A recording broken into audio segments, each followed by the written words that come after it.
Imaginemos por un segundo el siguiente escenario. Alguien pierde su trabajo. Vale.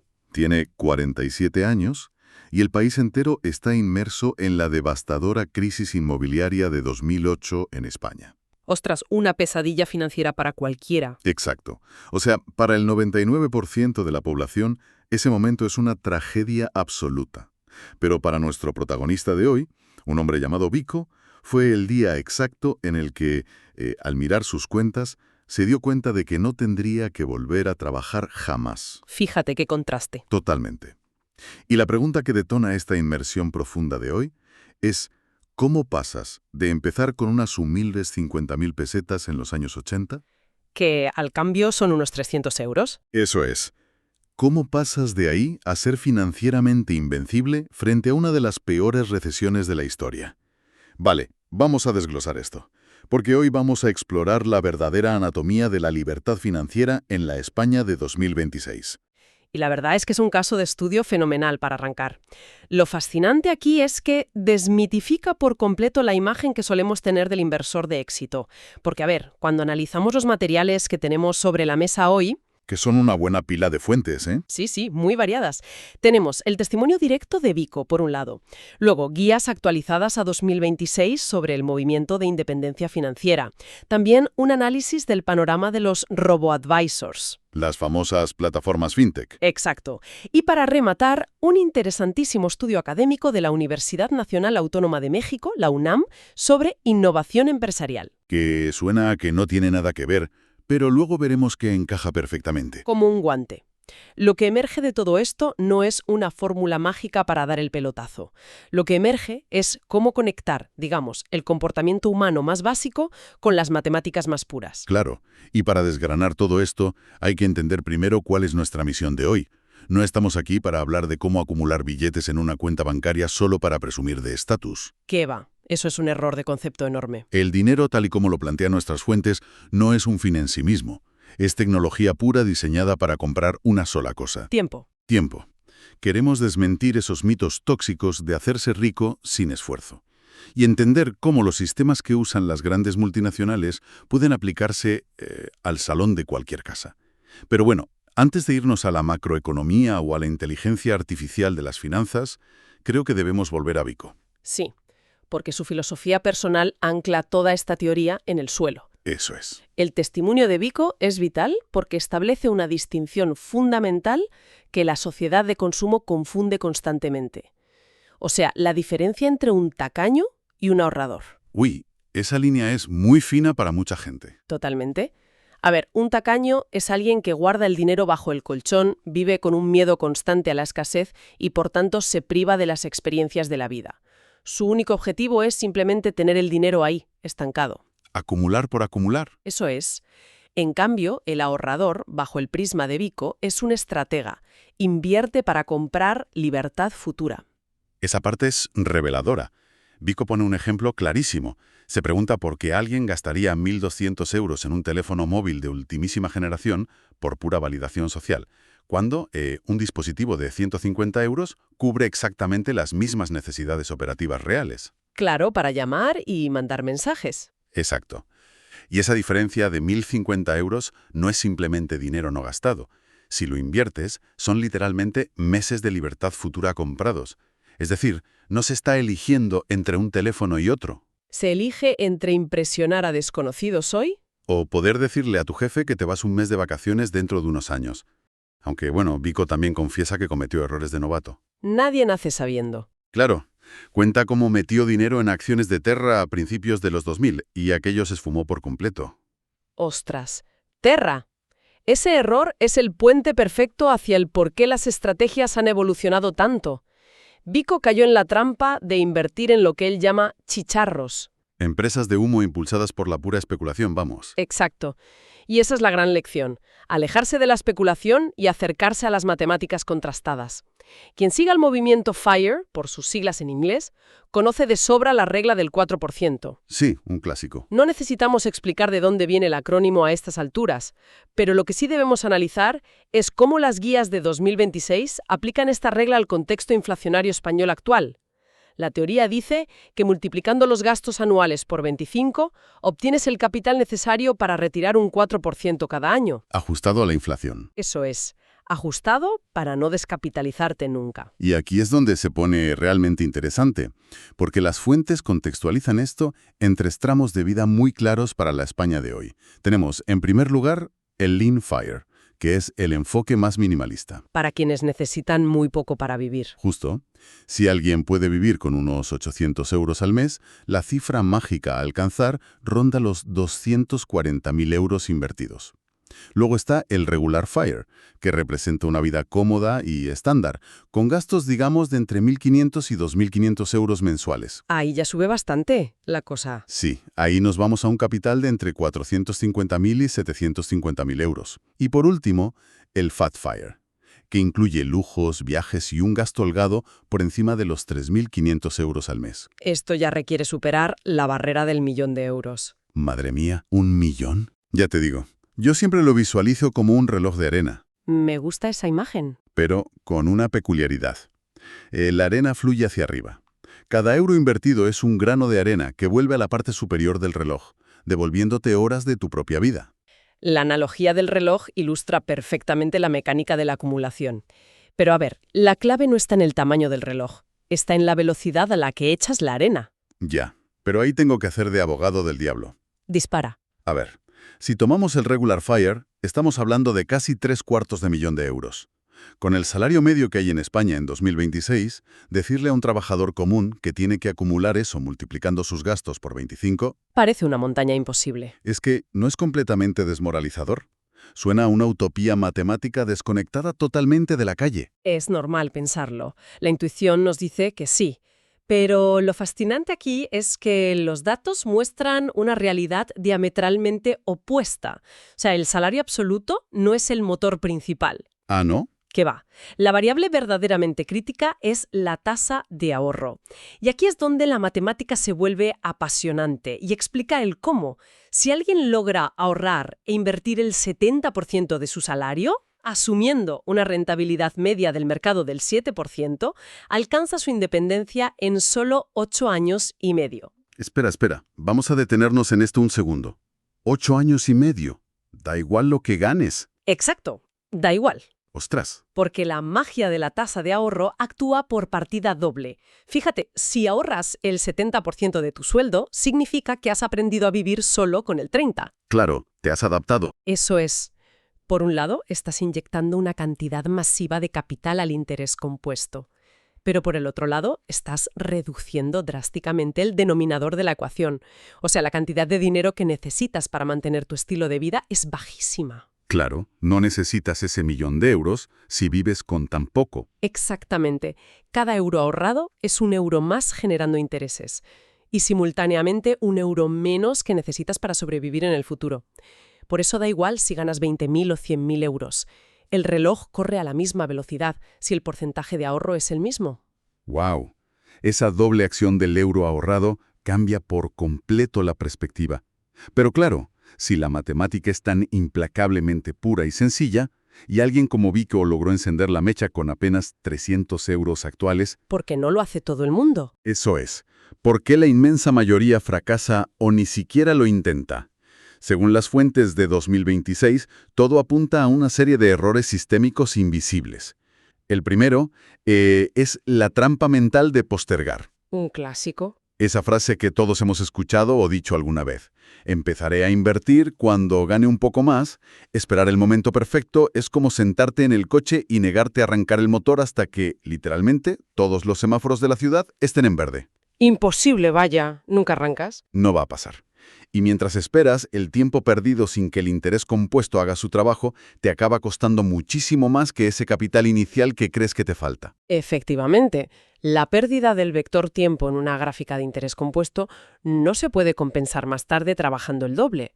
Es que es matemáticamente imposible. Y bueno, junto a esa inacción, las DIAs destacan otro error letal, la falsa sensación de seguridad corporativa. Uy, los famosos seguros de la empresa. Justo. Quien nos escucha pensará, bueno, mi empresa me da seguro médico privado, aportaciones a un plan de pensiones y seguro de vida. Estoy cubierto. Ya, pero es un espejismo. Totalmente. Esos beneficios son propiedad de la corporación, no del individuo. Si mañana hay un ERE, una fusión o simplemente decides cambiar de aires, toda esa red de seguridad desaparece de la noche a la mañana. Te quedas a cero. Eso es. Además, está la atrocidad de la falta de planificación fiscal. Dejar la estrategia de impuestos para mayo, cuando toca hacer la declaración de la renta, es un fallo incomprensible. En diciembre el año fiscal ya está cerrado. La verdadera optimización fiscal, la que retiene miles de euros a lo largo de una década, se diseña en enero. Y si superas todo eso, te enfrentas al gran monstruo final del que hablan las fuentes. ¿El estilo de vida? Exacto. La inflación del estilo de vida, o el famoso lifestyle creep. Esa curiosa magia por la que, si te suben el sueldo 500 euros, tus gastos mensuales suben mágicamente 500 euros al mes siguiente. Pero aquí sí voy a presionar un poco. A ver. Con el coste de la vida, la inflación de la cesta de la compra y el precio de la vivienda en 2026, ¿no estamos frivolizando un poco? Llamar inflación del estilo de vida a lo que muchas veces es pura supervivencia económica para llegar a fin de mes, me parece hasta cruel. Bueno, discrepo totalmente en ese punto y creo que es peligroso confundir ambos conceptos. ¿Tú crees? Sí. A ver, supervivencia es asumir que la factura de la luz es más cara o que el supermercado cuesta un 15% más. Eso es inflación general y nos afecta a todos por igual. Pero el lifestyle creep es un fenómeno estrictamente conductual. ¿De comportamiento, quieres decir? Era el coche que funciona perfectamente por un modelo superior financiado. O empezar a copiar las decisiones financieras de supuestos influencers de redes sociales sin entender tu propia tolerancia al riesgo. Ya veo por dónde vas. Si justificas ese aumento de consumo superfluo, diciéndote a ti mismo, bueno, es que la vida está más cara, tu estrategia se desmorona por completo. Vale, entiendo el matiz. Es la diferencia entre el gasto obligado por el entorno y el gasto provocado por el ego o la necesidad de validación. Exacto. Por eso las guías de 2026 insisten en no intentar saltar directamente a la meta final. Proponen estructurar esto en 3 fases psicológicas muy claras. ¿Cuáles son? La fase 1 es la seguridad, o sea, tener cubiertos los gastos de supervivencia absoluta. La fase 2 es la independencia, que es poder mantener tu nivel de vida actual solo con el rendimiento de tus inversiones. Y la fase 3 ya es la libertad total para expandir tu estilo de vida. Claro, ir paso a paso. Eso es. Si no tienes claro en qué escalón estás operando, terminas mezclando el fondo de emergencia con el dinero para las vacaciones o con las inversiones a 20 años. Y ahí llega el desastre. Totalmente. Entonces, si ya tenemos claro que el peor enemigo no es el mercado, sino nosotros mismos y nuestros semáforos en rojo mentales, la gran pregunta es el cómo. ¿Cómo ejecuta un ciudadano en la España de 2026 esta estrategia sin tener que convertirse en un analista de Wall Street? Es la pregunta del millón. Literalmente, las fuentes convergen en un concepto: ingresos pasivos sistematizados. Pero quiero ser muy contundente con algo que las fuentes recalcan. Un ingreso pasivo no es dinero gratis que te cae del cielo mientras duermes en una hamaca en la playa. ¿Qué daño ha hecho esa imagen de verdad? Muchísimo. La metáfora real es la de un sistema de riego en una plantación. Para tener un ingreso pasivo, primero tienes que ir con la pala, cavar zanjas al sol, colocar kilómetros de tuberías y calibrar las válvulas de presión. Trabajas brutalmente duro al principio. El ingreso pasivo es la fase posterior, cuando, digamos, simplemente abres la llave maestra y el agua fluye sola. Es una representación muy fiel de la realidad. O sea, el esfuerzo está concentrado y condensado en el diseño inicial. Para construir ese sistema de riego, el ecosistema de 2026 nos ofrece múltiples activos. Las fuentes hacen un repaso rápido. A ver. Pero apenas cubren la inflación. También están las carteras de acciones de dividendos. O las vibras. Que para quien nos escuche desde España sería el equivalente exacto a nuestras SOCIMIs, ¿no? Eso es. Básicamente es comprar participaciones en un fondo inmobiliario para cobrar la parte proporcional de los alquileres de oficinas o centros comerciales. Y lo hace sin tener que ahorrar cientos de miles de euros para comprar un piso para alquilar. Es democratizar el ladrillo, como dicen. Y bueno, luego están los ETFs, que básicamente es comprar una cesta que contiene a todas las empresas del mundo de golpe, en lugar de intentar adivinar cuál va a subir.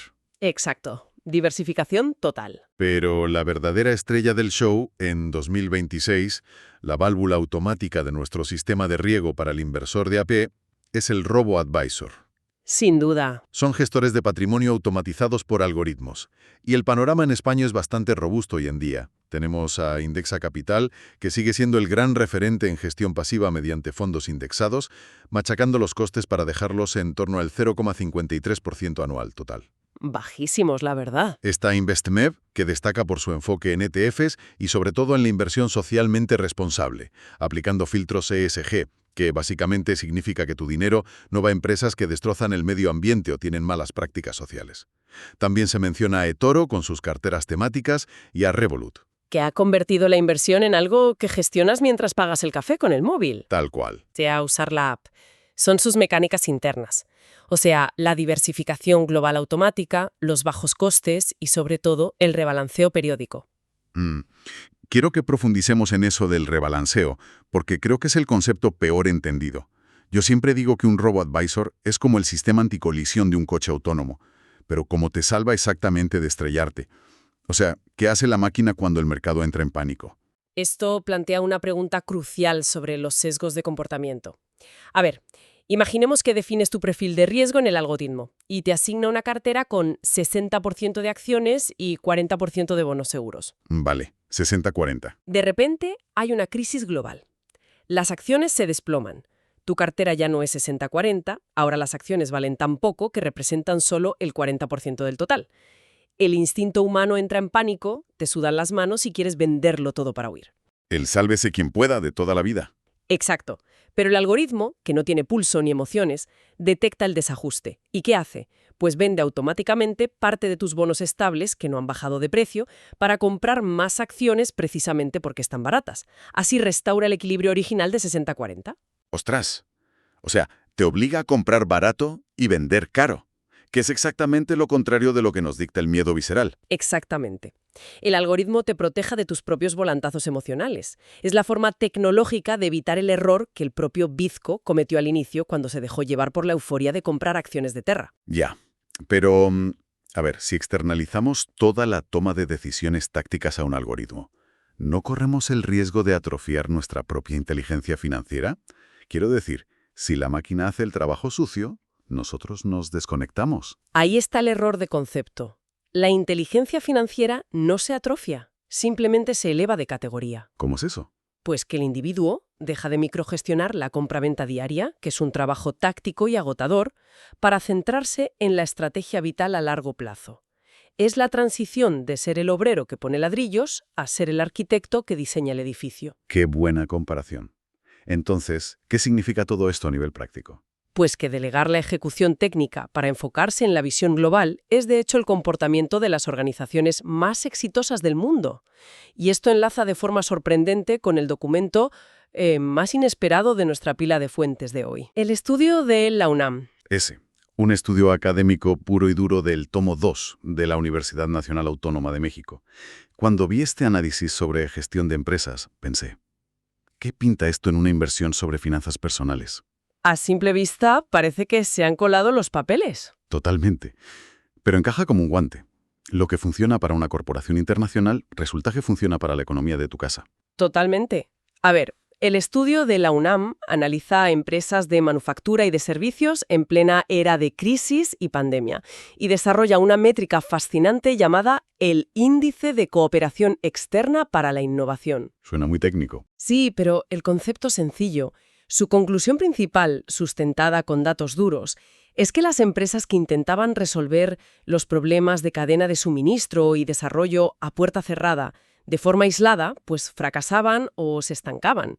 Sin embargo, las organizaciones que co-creaban valor... Es que colaboraban. Exacto. Aquellas que mantenían una alta comunicación con actores externos como proveedores, universidades, centros de investigación e incluso clientes, mostraban índices de innovación exponencialmente más altos. La crisis les obligó a innovar no solo modificando sus productos, sino reinventando su modelo de negocio central. Vale. Llevando eso al terreno de quien nos escucha en 2026... Si quieres alcanzar la libertad financiera, tienes que empezar a operar tu economía doméstica exactamente como si fueras el CEO de una microempresa. Exacto. Aplicar esta innovación abierta a nivel personal significa desechar de una vez la idea del llanero solitario. Tratar las finanzas familiares como un castillo medieval amurallado, con el puente levadizo subido para que nadie vea tus cuentas, es un modelo obsoleto. Es que te quedas atrás. Las finanzas hoy se gestionan como un hub tecnológico abierto. Co-crear tu riqueza significa conectarte a las mejores herramientas del ecosistema externo. Enchufarte a la API de un robo-advisor, consultar a un asesor fiscal en enero, utilizar plataformas de gestión de gastos. Si conectamos esto con el panorama general, es un cambio de paradigma profundo. Pasar del aislamiento temeroso a la integración inteligente de servicios. Pero claro, aquí surge otra duda. Si nos volvemos tan dependientes de la innovación externa, si dejamos nuestra estrategia fiscal, nuestra inversión y nuestro rebalanceo en manos de plataformas de terceros, Sí, ¿las comisiones o las reglas del juego a su favor? buena pregunta. Y el propio estudio de la UNAM nos da la respuesta a ese dilema. La investigación subraya que la variable de éxito no es simplemente externalizar, sino mantener un alto índice de comunicación. Ah, vale. No es solo darles las llaves y olvidarse. Exacto. Extrapolado a nuestra economía personal, significa que la innovación abierta requiere una auditoría constante. Delegar no es desentenderse. Tienes que interactuar con tu ecosistema. O sea, revisar anualmente si ese robo-advisor sigue teniendo las comisiones más bajas, entender en qué activos está invirtiendo tu gestor y continuar educándote. Mantienes el control absoluto del timón estratégico, aunque ya has contratado un motor fuera de borda para que empuje el barco. Me encanta cómo todas estas piezas terminan encajando a la perfección. O sea, hemos recorrido un camino interesantísimo hoy. La verdad es que sí. Arrancamos aterrizando la pura teoría financiera en la filosofía humilde y contundente de Vico, entendiendo por fin la diferencia entre privarse de vivir hoy y comprar años de vida en el futuro. Fundamental. Luego decodificamos la matemática de la regla del 4% y descubrimos por qué destrozar nuestros gastos para aumentar la tasa de ahorro aplasta por completo a la importancia de tener un salario alto. Pusimos nombre a las trampas mentales y fiscales que la sociedad nos pone por delante. Instalamos nuestro sistema de riego automático a través de algoritmos para que nos protejan de nuestro propio pánico bursátil. Y lo coronamos todo adoptando la mentalidad corporativa de la innovación abierta. Exacto. Y bueno, como apunte final sobre todo este viaje, creo que es crucial recordar a quien nos escucha que esto no es un juego de todo o nada. Es un espectro. Aunque jamás logres acumular ese 1.000.000 de euros para el Fat Fire, simplemente con lograr establecer la fase 1 de seguridad, ya adquieres un superpoder. El poder de decir que no. Eso es, el poder de poder decirle a tu jefe que necesitas reducir tu jornada a 4 días. La tranquilidad de poder tomarte un año sabático para cuidar de tu familia. O simplemente la capacidad de negociar tu salario sin el terror paralizante de no poder pagar el alquiler el mes que viene si la reunión sale mal. Eso, por sí solo, ya es libertad. Ese es el verdadero retorno de la inversión. Y bueno, para terminar, quiero dejar una última vuelta de tuerca sobre la mesa que no hemos tocado hoy, pero que flota inevitablemente en el ambiente de 2026. Adelante. Si el objetivo de toda esta compleja arquitectura de inversión y algoritmos es comprar tiempo, pensemos en el impacto inminente de la automatización y la inteligencia artificial. Si la IA asume el grueso de las tareas cognitivas y los empleos tradicionales en la próxima década, es posible que alcanzar esta independencia financiera deje de ser pronto un lujo o un experimento de una comunidad de Internet y pase a ser una obligación absoluta y vital para sobrevivir en la España de 2035. Es una reflexión muy potente. Quizá ya no estemos invirtiendo para retirarnos pronto, sino para asegurar nuestra relevancia en un mundo sin empleos convencionales. Ahí lo dejo, porque gestionar la empresa de nuestra vida no es algo para mañana, es algo que empieza hoy.